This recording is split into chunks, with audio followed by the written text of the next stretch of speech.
Mayuresh Joshi, fund manager at Angel Broking, is now joining in. Good afternoon, Mayuresh. The sense that you get in terms of Indian markets versus the global markets, are we better off, or you think that markets will give you another chance to get into in terms of any selling pressure coming in?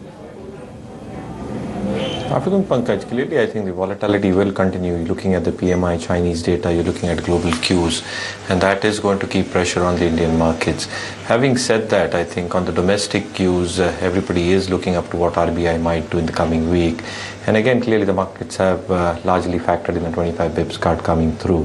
When you're talking about what happens with Bihar elections, I think that will be a pertinent point going forward, at least for the October series. But clearly, I think from a structural re-rating point of view, corporate earnings need to improve. You're not seeing that happening in Q2. We might see some amount of marginal recovery coming through in Q3, primarily based on the fall in commodity prices that we've witnessed over the past 2 to 3 quarters, and that will reflect in gross margin expansion for a lot of companies. However, I think our take is that the markets will still be contained in a range, 7,500 on the downside for the Nifty, 8,100, 8,200 on the upper end of the range. You think at 7,500 will be a decent buy if anybody wants to get in? I mean, if you get that chance. Oh yes, again I think from a medium-term valuation perspective, I think it becomes a good entry point. Primarily again, I think based on 2 factors as I was mentioning earlier, I think one really expects earnings to start improving after Q3. But again, I think if there is some amount of delay happening on that count along with recovery in the CAPEX cycle, you're probably looking at first half of FY17 for an earnings recovery to come through. Again, I think the markets are largely factoring in weak earnings, as I mentioned before. And again, I think the government spending will be very, very key. So I think the government focus and the intent is very, very much there on the table when it comes to key bills, and their intent is there to get them passed. However, I think their borrowing program and their spending program in terms of core CAPEX is pertinent, which I think the government is very, very keen upon. And they've already started doing that in the first quarter, first half of this fiscal. So clearly, I think the back-ended results would be seen in the coming half, in the second half of this fiscal. And that again would be a key point in terms of how earnings trajectory and how the CAPEX and investment cycle recovery will pan out. So yes, I think 75 if the markets do correct to those levels, I think becomes good entry points for long-term investors. But again, I think one really needs to be stock-specific even of those levels. Can you tell some names that you like, at least from the large cap space first, and then we can look at the mid cap ones as well later? So clearly, I think we're still continuing with the entire theme. Private sector banks is something that we continue to like. The massive fall that you've seen in stock prices for a lot of these banks, Axis, ICICI, yes, HDFC Bank, I think a clutch of these are looking very, very attractive. Yes, I think from a valuation perspective, they're still trading at rich premiums when you compare to the PS universe. But again, on all counts, they are far better placed asset quality, capital adequacy when it comes to the non-interest income part, when it comes to their branch network and the aggressiveness in terms of how their lending might pan out. Assuming a weak credit growth scenario that we've already witnessed. So even if one assumes higher credit costs for the entire gamut of these private sector banks, they're expected to show strong earnings recovery in the coming quarters. So I think we like a clutch of these banks. We like the top tier IT names, as I've mentioned time and again. So Infosys, Tech Mahindra, HCL Tech is something that we continue to like. I think there is a huge amount of scope in terms of utilization levels, specifically in the case of Infosys, that can be built in.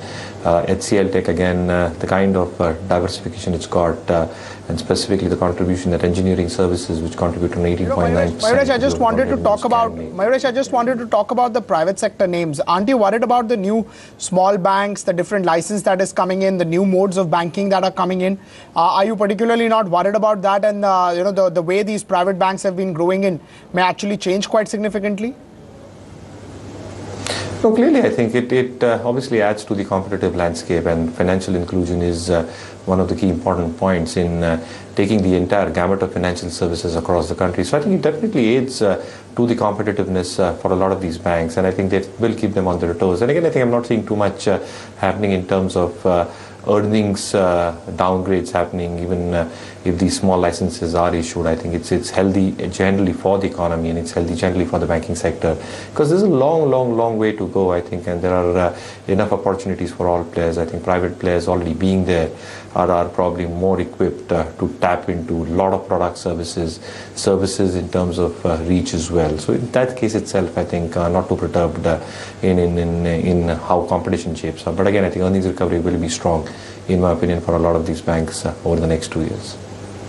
And about the PSU banking space, anything that you like over there? I mean, something can be a dark horse in that space as well? So no particular dark horse. I think we're still betting with the market leader or the dominant player, rather, State Bank of India. Again, I think the branch network that State Bank has, strong capital adequacy, CASA ratios are extremely strong. The management intent and focus is seen in terms of how numbers are panning out. Asset quality probably is more stable on an absolute basis for the bank. And though you've seen inch up happening in terms of how the core numbers have panned out in terms of asset quality, clearly I think looking at the balance sheet size and looking at the way the earnings growth is panning out, clearly State Bank remains one of our preferred picks and probably one of the only picks within the large cap PSU names. Do you like Bank of Baroda, the changes over there, or you think that the way it has not fallen versus some of the other PSUs in the recent fall is something which is making it trade at a premium? No, clearly I think the changes are a positive sign for Bank of Baroda, but the numbers probably need to stack up a lot more better in terms of financial performance. Again, I think with new management changes coming through, I think the intent in terms of cleaning up the balance sheet in a more systematic manner will be quite evident in the quarters to come. But I think it'll wait for numbers to come through. Yes, I think it is equally strong if I look at a lot of parameters that I've been talking about in terms of how State Bank's performance might pan out. But again, I think I'll keenly be watching out for how numbers pan out and the management commentary in Q2, and then we'll probably take a call in how we place ourselves for Bank of Baroda within the PSU space. How would you look at Motherson Sumi after the fall? Is it wait and watch, or you would want to buy at these levels? No, clearly again I think a wait and watch at this point of time, because you're not really sure on how the spillover effects will happen on the European region, where its strong presence is there. I think its European subsidiaries have been doing exceptionally well. They've got a very strong order book.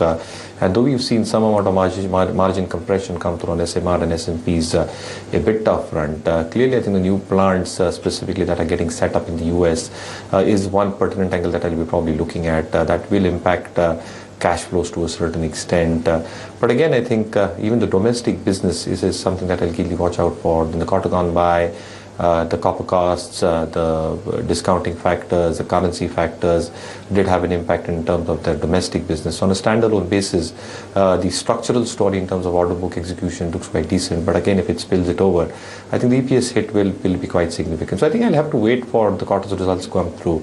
Let us see how the results come through. So wait and watch, at least for Motherson Sumi at this point of time. But do you think valuations are decently attractive, or it is still a over-owned name with not that cheap valuations?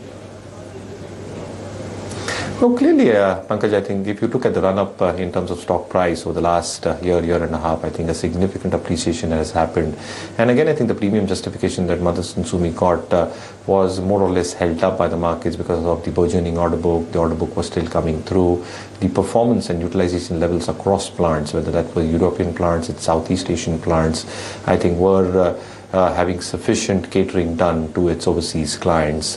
But again, I think if you look at the larger scheme of things, one is not really sure if these problems percolate further. I think that might have some amount of hit in terms of how earnings might pan out in FY17. The expansions that are going on, as I mentioned earlier, even that is probably going to take some amount of toll in terms of return ratios going forward. So at this point of time, I think still a little bit overvalued. So I think wait for numbers to come through. Let's see what the managed commentary looks like post the results, and then we'll probably take a call. Tata Motors, we have spoken about it at 340, 350 odd levels, and you said that it was attractive. 310, further attractive, or now you're getting worried as to what happens to China, how will JLR recover, or it's still decently attractive from a 2 to 3 year perspective? No, I mean, if I found it attractive at 340, I think it's supremely attractive at 310. So clearly, I think one really needs to understand why the fall in prices have taken place. There's been this deep EPS cut happening because of the Chinese slowdown. The volumes estimates have been cut down significantly by a lot of analysts on the street. We've ourselves cut down our EPS estimates for Tata Motors because really does not know how the economic recovery in China is going to pan out, and if it takes much longer than one really anticipates, the volume recovery, specifically in case of JLR for China, is going to be a tough road, at least for FY16 and even in the first quarter for FY17. Having said that, Ex-China JLR volumes have held up pretty well. We're looking at standalone MHCV volumes actually improving for Tata Motors. Their PV segment launches have also held them in good stead. They're getting good responses there. And though domestic business is not as significant as the JLR in the overall scheme of things, our own take is that ex-China JLR volumes have held up. Realizations a little bit lower and muted, but again, I think new launches hold them in good stead. The modular strategy that Tata Motors is coming through, I think that will have them in good stead as well. The Chinese JV plant, the captive engine sourcing there will reduce import costs for Tata Motors, specifically for Chinese operations. And even though we're seeing degrowth happening there, some amount of savings can happen because of these factors. So clearly, I think looks very, very attractive at this point of time, but one really needs to have a very, a long-term stance onto these stock. I think you're not going to see earnings recovery happening at least for the next couple of quarters. So you need to at least hold on for at least 15 to 18 months to a decent recovery happening over the next few quarters. And the stock price will probably then indicate over the next 15 months a sharp recovery. Right. You think any positive data coming in from China or global growth recovering is something which will be very, very positive for Tata Motors? I mean, the bounce over there, once we get positive data from China, will be quite sharp? And again, I think that's the big question mark, Pankaj, and that's what I was precisely talking about, that you're not really sure about how data will pan out. Clearly, I think if you look at the PMI data that has just come through today, there are still signs of worry on how the recovery will happen in China. And I think I'm no Chinese expert, but again, if there is a hard landing in China, I think you're going to see some amount of impact happening through on all manufacturing units, on the discretionary spending that is happening in China.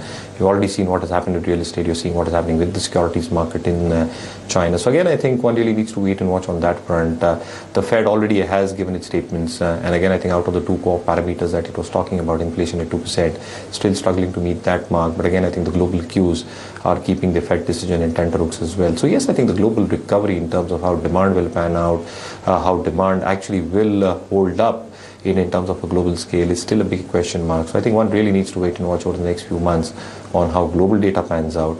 And even on our domestic scale, I think one really needs to understand how corporate earnings are panning out, how the capex cycle is turning. Because unless that happens, I think a structural re-rating even for the Indian markets, as I mentioned earlier, will not take place.